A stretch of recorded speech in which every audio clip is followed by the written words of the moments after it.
My name is Lorna and I'm a landscape architect in a company which is called icould. I create spaces that people want to live in and also open up the opportunity for encouraging wildlife and encouraging habitat creation.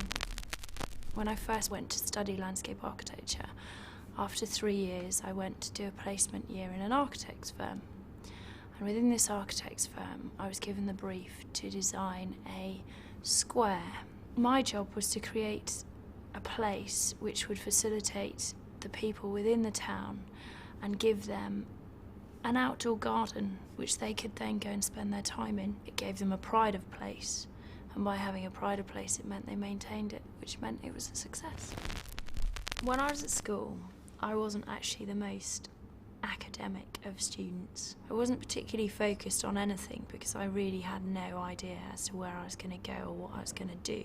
I wrote a list of all the courses that I could do with what I'd done at school, which was geography, art and design and technology. So having written this list down, I shut my eyes and I got a pin and I stuck it in the page, and it stuck on landscape architecture.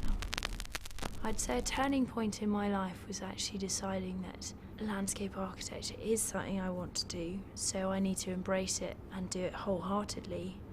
But another turning point in my life was actually saying, right, there's work and there's play, and it's really important for me that I play as hard as I work.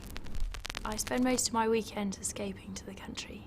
I have a horse and he's my playtime, and I also am a silversmith outside of work, so that gives me the opportunity to be creative. Work has obviously taken me to different places. Every time you move, it's a big step. And that was, the biggest step was when I first decided I come from mid-Wales, and I decided actually I didn't want to be at home. I wanted to go somewhere and I wanted to go on an adventure.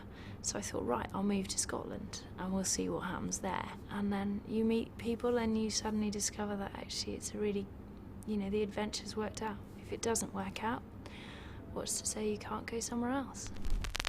I don't think planning long term is necessarily the best thing to do. It's good to have a goal, but you mustn't think that a goal is concreted into the ground, or I don't think.